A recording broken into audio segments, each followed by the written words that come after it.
Israel presses deeper into Syria today, while Iran moves closer to having the possibility of a nuclear weapon. Those are the situations that we need to be taking a careful look at here, because there is so many ways this thing could go wrong, folks. This whole situation in the Mideast continues to boil, and this cauldron has the ability to explode beyond anyone's ability to control. It is in America's vital national interest right now to get a handle on this. And that means get a handle on Israel. And that means get a handle on other things that are happening in the Middle East, especially anything that we have to do with in terms of supporting war. Let me just categorically state this. You are never going to compel through threats or use of force to bring the entire Middle Eastern region into some sort of peaceful situation, even into a stable situation. All you're going to do is you're going to end up inflaming it even more.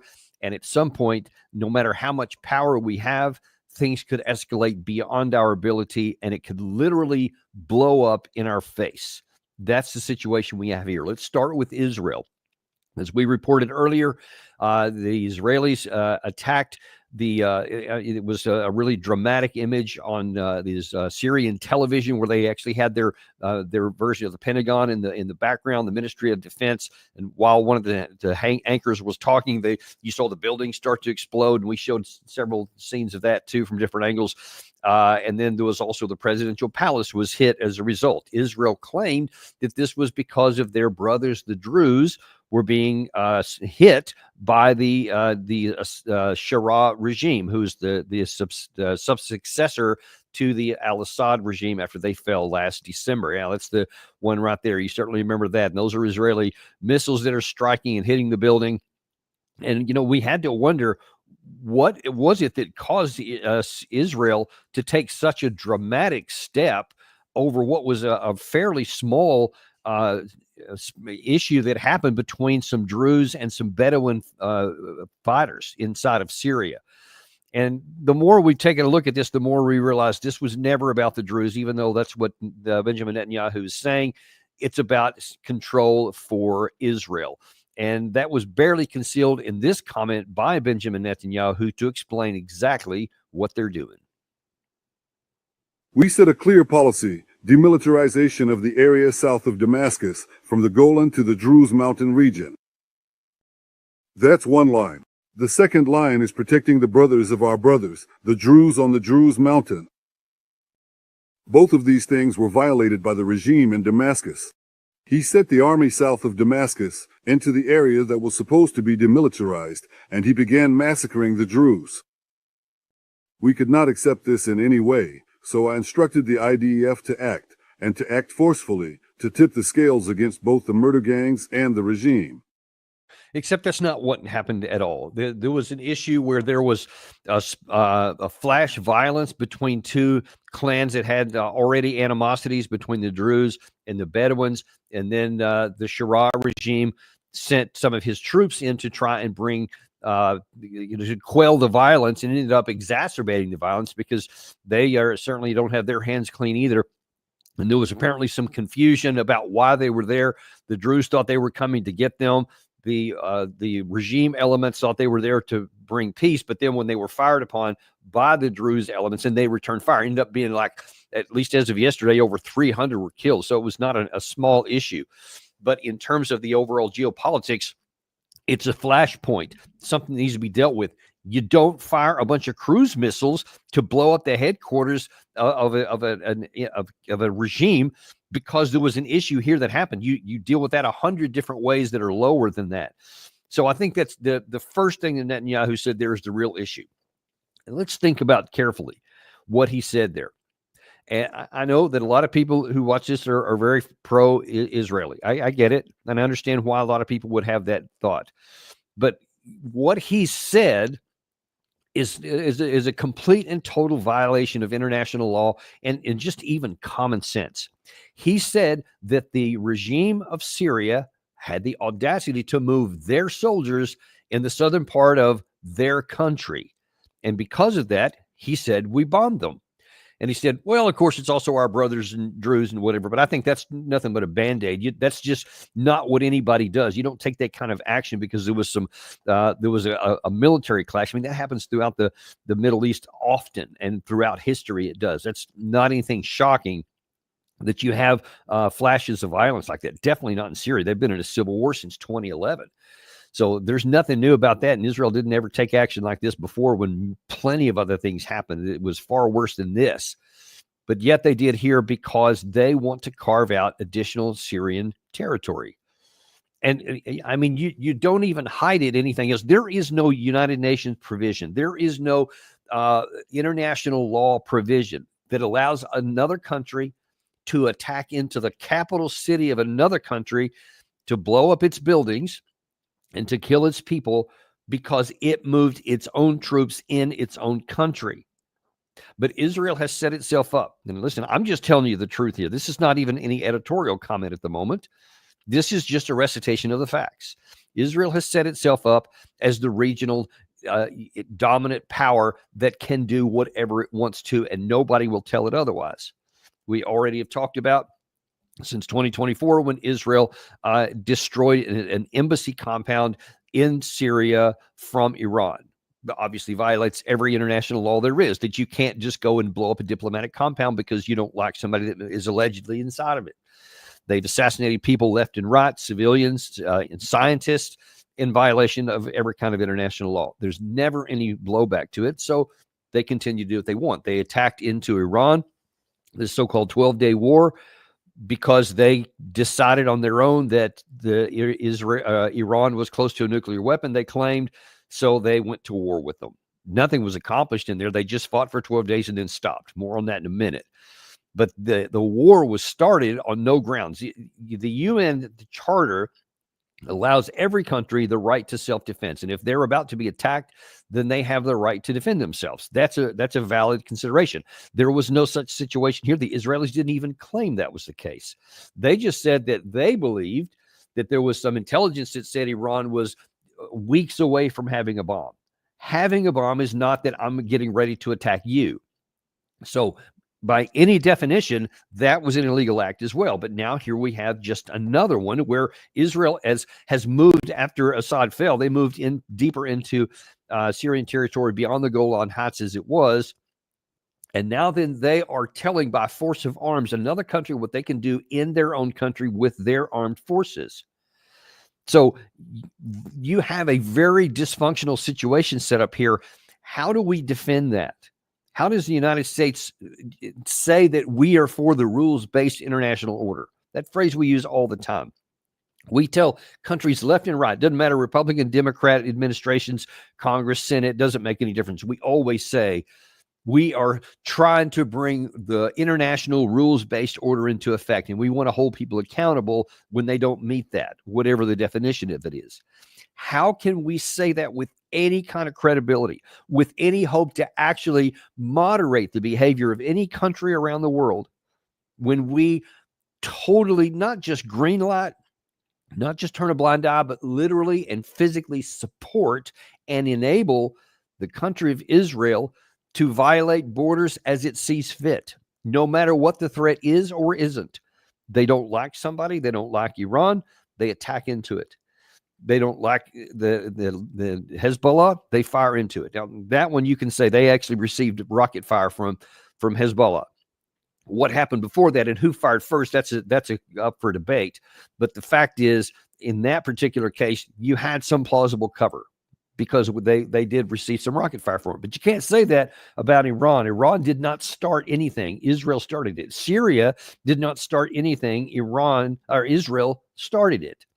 And so what are we going to do about that? Because if we just continue to say, might makes right, doesn't matter if you're Israel or America, if we want to do something and you don't have the military power to stop us, sucks to be you.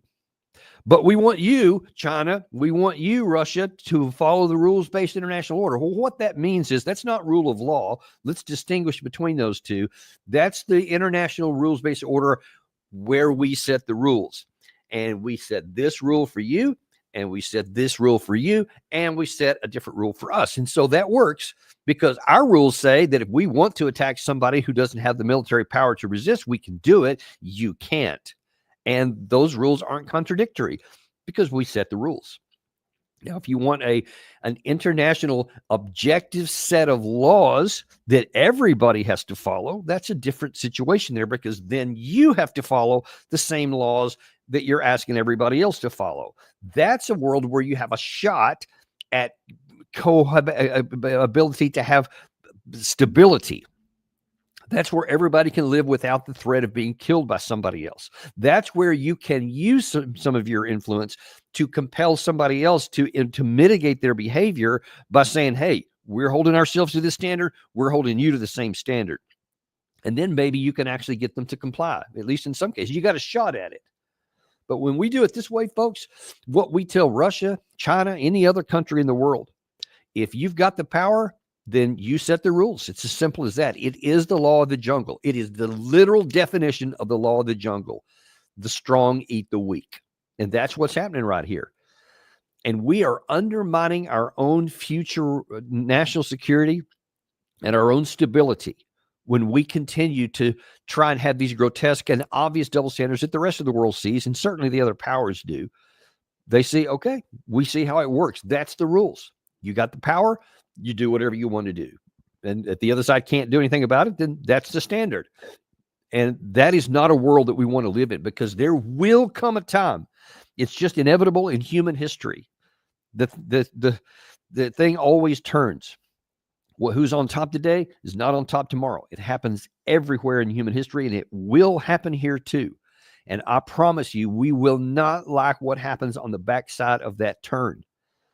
And the only way that we can mitigate that damage that's going to come in the future is by changing course right now, before this gets any worse. And unfortunately, it probably is going to get some worse, because I'm not the only one who's seeing this double standards.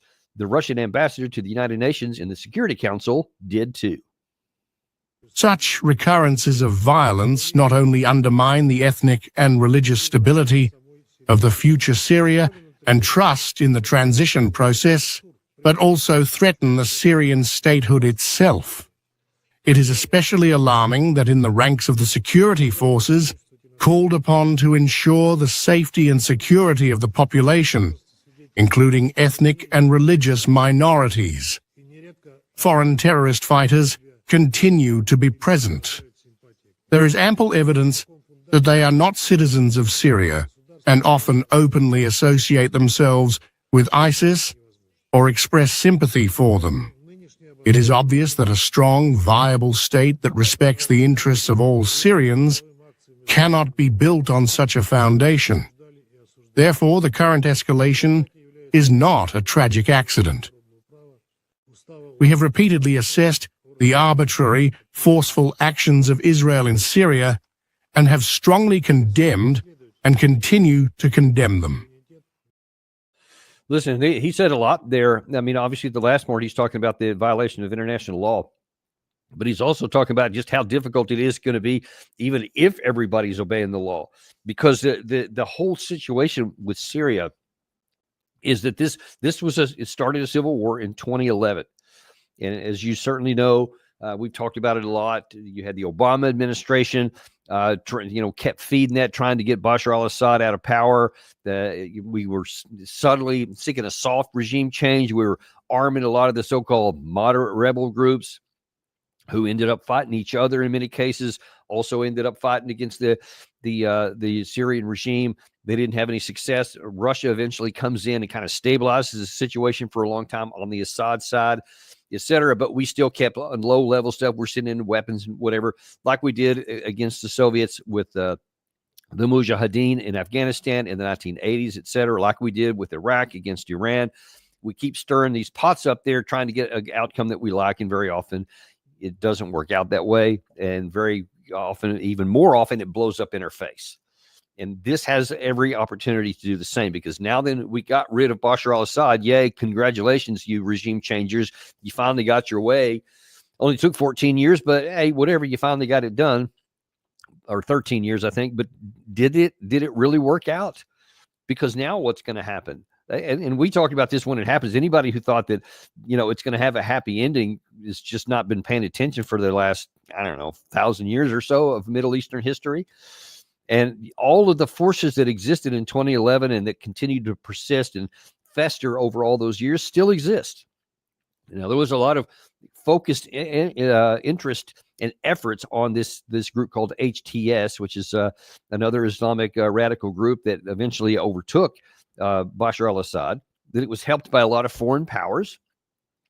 Some reports say that it was Turkey. Some say that it was Israel, and also the United States, and probably some others were involved too. These things always have multiple Hydra head kind of people trying to get them. They all have their own motives and interests and things that they want to get done. But then these things also take on a life of their own, because now then you see, even within Syria right here, while al-Shura, the head of Syria, is trying to bring all these people together to have some sort of coalition government, he still has these same forces inside Syria that bedeviled Assad before. And the Druze and the Bedouins were just one of them. There's many others in there as well. Even part of his coalition that made up the HTS, I suspected earlier, was a temporary situation where they all came together because they had common cause. But once that common cause is out of the way, now then you're going to have the disputes and the differences. Everybody's going to want their piece of the pie, and they usually want more pieces than there are pie. And then that leads to more trouble. And then we add into the mix here Israel coming in from the outside and stirring the pot up here and basically taking over part of Syria with not an outright declaration, but in practice, they 100% are. You saw Netanyahu out of his own mouth say, we're telling you, you can't operate in the southern part of your country. So if the military forces of Syria are not allowed to go south of Damascus, then they effectively have no control. They don't own the country south of Damascus. It's as simple as that. And who does that leave? Israel. So de facto, they have taken over southern Syria right now. And Syria doesn't have the power to do anything about it. They're just trying to cobble together. That's one of the things that was a problem with al-Assad, is that when he was, especially in the latter part of his regime, he didn't have enough power to do anything. When Israel constantly would attack the airport at Damascus or assassinate people in Syria, they never had the ability to do anything in response. And so al-Shura has even less power than that, and even less unity than al-Assad did. So we'll see what he ends up doing. He's been already accused of a lot of atrocities and slaughtering of a lot of minorities, etc. It's not going to go well. Not something you want to be a part of. And in fact, speaking of Shira, he actually talks about here, and again, he's trying to put on a good Western face to look good for the American audience because he needs their support. Even he acknowledges how hard this is. Our people rose up in a revolution to attain their freedom, and they triumphed in it, making tremendous sacrifices. And this people remain ever ready to fight for their dignity, should it face any threat. O proud Syrian people, today, as we face this new challenge, we are living in the midst of a battle aimed at protecting the unity of our country, the dignity of our people, and the resilience of our nation. The Israeli entity, which has always accustomed us to targeting our stability and sowing discord among us since the fall of the former regime, is once again seeking to turn our sacred land into an endless arena of chaos, through which it aims to fragment the unity of our people and weaken our ability to move forward on the path of reconstruction and revival. This entity never ceases to use every method to sow discord and conflict, forgetting the fact that Syrians, throughout their long history, have always rejected all forms of separation and division. Possessing great power does not necessarily mean achieving victory, and winning on one front does not guarantee success on another. You may be able to start a war, but it is not easy to control its outcome. Yeah, I'm not sure who he was saying that to. I think he was saying it to Israel, but I think he could have been saying it to a mirror. He claimed there at the beginning of that clip that, we had a revolution and we won. Well, you drove Assad from power. That's not the same as winning a revolution. There's a whole lot of work that has to be done after that, and you're only at the beginning of this process here. There's no past tense involved with that we quote won. This is something that is still very much open. It's not even for sure that Shira himself will be able to retain power, whether he'll keep his coalition together and all the people who came to fight alongside of him whether they can quell these other people, whether he'll have any more success than the Assad regime to bring Syria with its diversity of ethnic groups and religious groups together, even aside from whatever Israel's doing. I mean, he's going to have a huge problem anyway, bringing his country together. And we'll see how that ends up working out, because you've also got Turkey up in the north who has some very interesting desires and preferences, and we'll see how all that works out too. It's a big mess for Syria. It's something we need to have nothing to do with, and it's in America's interest to tell Israel, get back into Israeli territory. This is not the country that you can just play in. Of course, then we would have to leave because we're also in Syria. I'm a huge advocate of that, have been nonstop, never said anything different, especially I actually argued that Obama was wrong to send American troops back in 2015. That was, or 2014. That was our original sin. And then Trump kept it up because he didn't get rid of them. And then I said, okay, you want to get rid of the caliphate, so-called, or the ISIS when he came in? I think it was unnecessary. In fact, I argued it was definitely unnecessary. Syria and Iraq should have handled that. It was their issue. It was on their soil. They should have dealt with it. Obama shouldn't have sent the troops back in. Trump shouldn't have expanded it and said, yeah, we're going to actually help them drive out the ISIS in both of those cities and countries, which we ended up doing. But okay, whatever you ended up doing. Well, in 2019, when all of the so-called territory was taken back by the the Syrian Democratic Forces in the north, which obviously was not the Assad regime, but the other group that was in there that we were helping, even aside from the country, we stayed. We didn't leave afterwards. We're still there in some number right now. No one really knows for sure what it is, but we are still there. We should also leave. In fact, that would be one of the great ways that Trump could get it done. And 2 for 1 is to tell Israel, you got to get out of Syria. We're going to get out of Syria. Syria poses no threat to us. You have your border controls. You can keep any of that stuff from spilling into your side. You've got complete control over that. You have control of the skies. You don't have to worry about anything. Having troops on the ground there is not going to keep you safe, because there's nobody who can threaten you for the foreseeable future, long decades into the future, before there's even the possibility of stuff. But you have your own national defense like every country does. So we can make good on that by saying we're going to take our troops out. You take your troops up. That's what we should do. There is no chance in hell that's going to happen. I realize that. If I were president, that's what I would do, but I'm not. And so there's no political will to do that. And because we're not going to do that, then we're going to continue to suffer. There's at least a good chance that we're going to end up losing troops, because there's so many violent groups out there. And because we're there, we're easy to access and they have the ability to attack us. We'll see how that ends up working out as well. Don't think this is going to end up working well for Israel either, because they were not designed to be a military occupation force and to have a constant wars on multiple fronts throughout their country by choice. They're not designed for that. And that's eventually going to wear them out. And God only knows what could happen after that. So it's in everybody's interest to withdraw now. We'll wait and see what happens with that. I want to move on to a different subject here.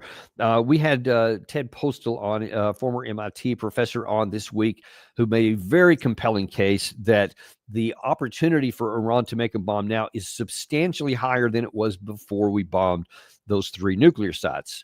You know, of course, that President Trump and the Department of Defense, Sean Parnell, reiterated it several times that we have, quote, obliterated all 3 of these sources. Now, Ted Postel told us this week that even if that were true, that still doesn't change the fact that it's easier for Iran to get to a bomb now than it was before that time. I'm going to reiterate some of that in just a minute. But let's look, first of all, at the claim by the Pentagon and by the president that we obliterated all 3 of those sites. New information out since yesterday casts some doubt on that. We now have some exclusive reporting from NBC News to bring you this morning. A new U.S. assessment has found that last month's American strikes on Iran only destroyed 1 of 3 nuclear sites. And then the other 2, they were not as badly damaged, and they may have been downgraded to just a point where nuclear enrichment could resume in the next several months. That's according to 5 current and former U.S. officials familiar with this assessment. Well, additionally, a current U.S. official and 2 former U.S. officials told NBC News that U.S. Central Command had developed a much more comprehensive plan to strike Iran, but that President Trump rejected it. It would have lasted weeks and involved hitting 3 additional sites. Responding to our reporting, a spokesperson at the Pentagon said Iran's nuclear facilities at the 3 sites were, quote, completely obliterated. Yeah, only they weren't. And now, I mean, we could tell that from just looking at the civilian satellite imagery that there was damage, but definitely not destroyed. And of course, even in those, we don't know what all was inside the facilities. On the above ground facilities, those are obviously very vulnerable. But what happened underground is probably still not known. But now that apparently even we're admitting that 2 of them were damaged, and you heard her say that the evidence is that in the facilities themselves, reprocessing could happen within a matter of months, meaning the centrifuges could be repaired, turned back on, brought back into operation, and they could do more reprocessing. Now, that is absolutely crucial because unlike everything since 2015, when there were IAEA inspectors on the ground, now there are not. They left on, I want to say it was July the 3rd or 4th. And so since that time, there hasn't been any there.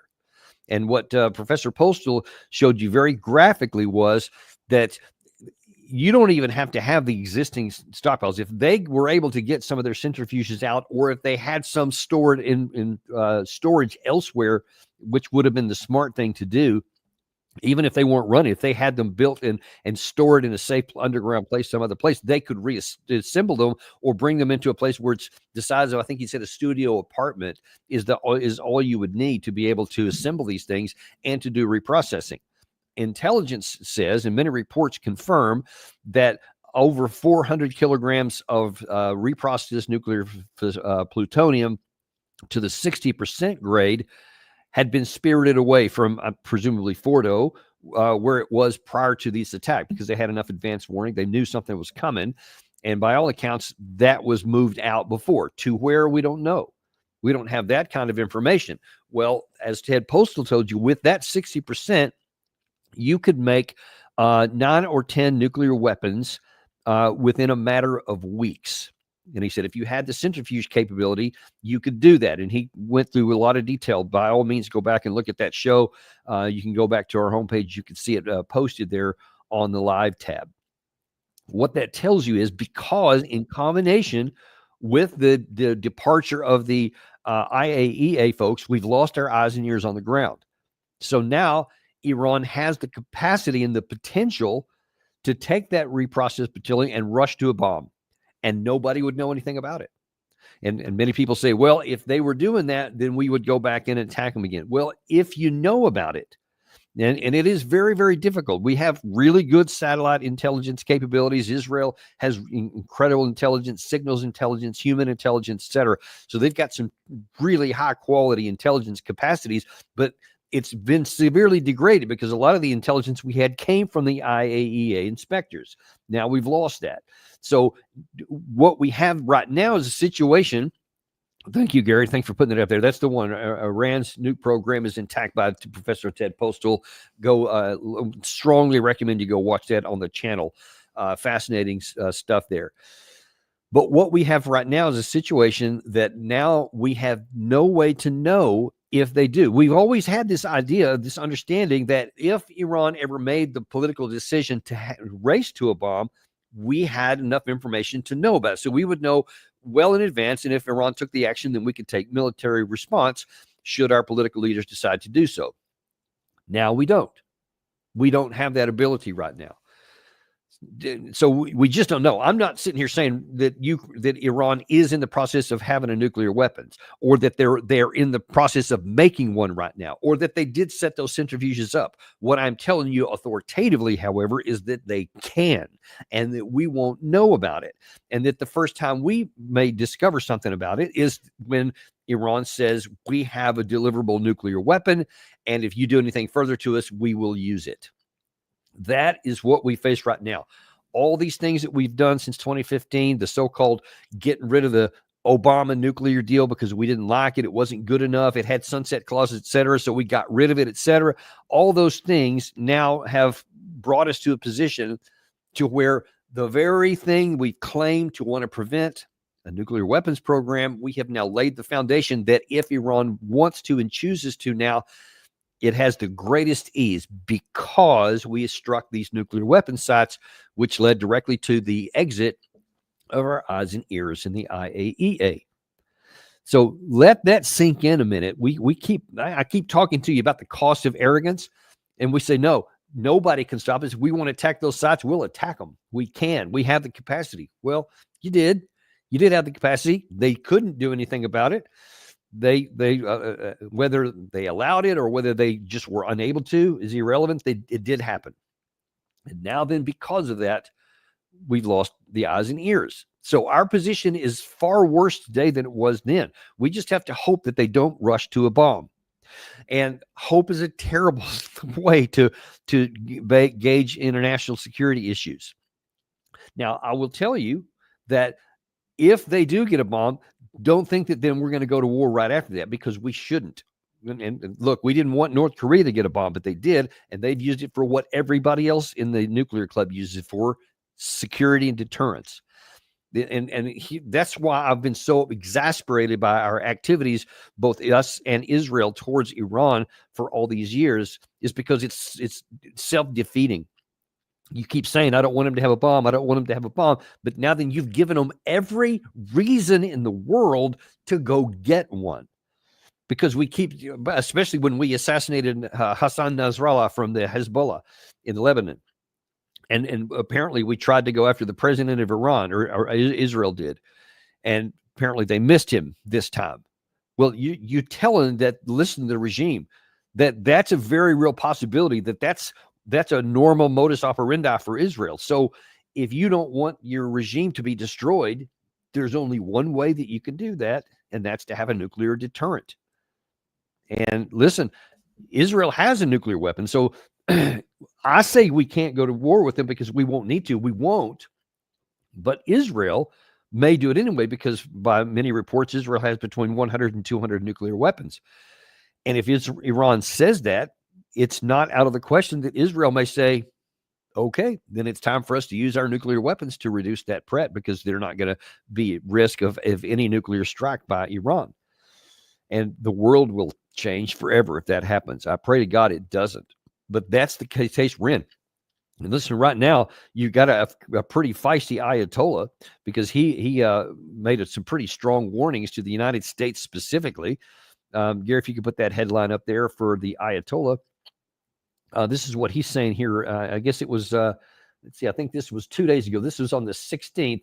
Speaking on state television Wednesday, Ayatollah Khamenei said that the fact that our nation is ready to face the power of the United States and its dog on a leash, the Zionist regime, is very praiseworthy.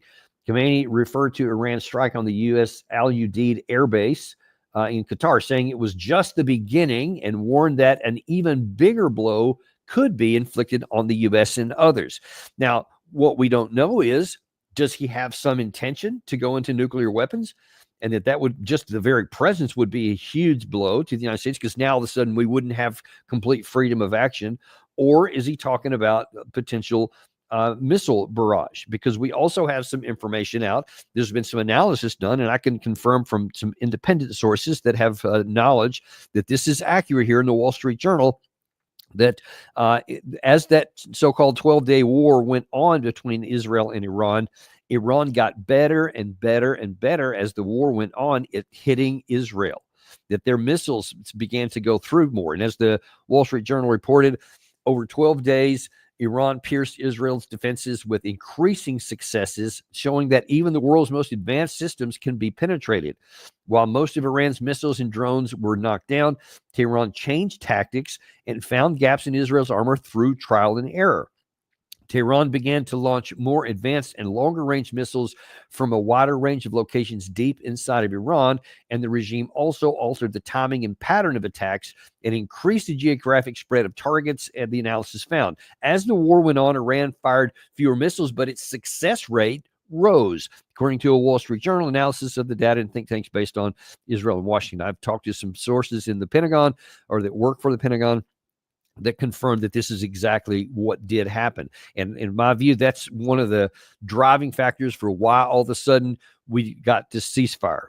While the United States, Israel, and Tehran all agreed to a ceasefire, even though nothing was solved, no issues have been resolved at all. But now then we see that Israel, and you got to know, Israel is going on the path of least resistance, and if there is resistance there, then they're going to slow down and stop. There's a reason why they did, and that's because their Iron Dome was clearly not working, and Israel took more hits and more substantial hits in this 12 days than they have at any point in Israeli proper in any of their history since 1948. Period. And that includes the Yom Kippur War, the 1967 war, the 1973 war, and all the intifadas and everything that's happened since. They have never been hit like they did in those 12 days. And they could see that the best they had with this integrated air defense system was not adequate, and it was getting more and more permeable, that Iran was figuring it out because Iran is smart.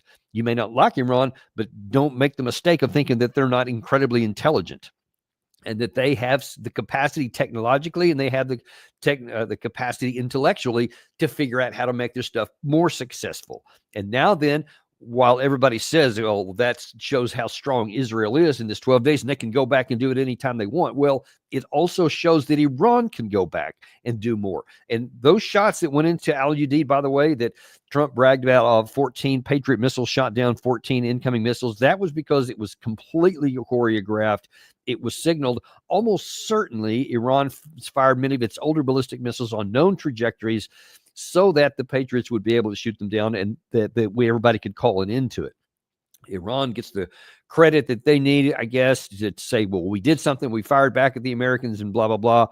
And so they had some cover there. But the fact is that if they wanted to hit those bases at Al-Udeid or anywhere else in the Middle East, they could have. There's many places they could fire where we don't have that kind of integrated air defense systems, and they could have caused severe damage to the United States. According to Ayatollah, that's still on the table. They can still do that. So I don't know whether he's said that and was there very bold and brash because he's thinking that they're going to move to a nuclear deterrent, or he's just saying even our conventional missile deterrent is going to keep you guys at bay. And according to many reports, they have the ability to make, I think it was more than 100 missiles produce them every month in underground facilities that are protected and hidden from sight. And so they probably have a lot. I saw one report today that said Iran probably has at least 1,500 of the high caliber, high ability missiles that can penetrate whether our stuff or the Israeli integrated air defense systems, etc. So if we don't be careful, and we get into a situation where we attack Iran again, it is possible that the next time that they will not hold back like they did this time, and they could hit Americans. And then we've got a much bigger problem, obviously.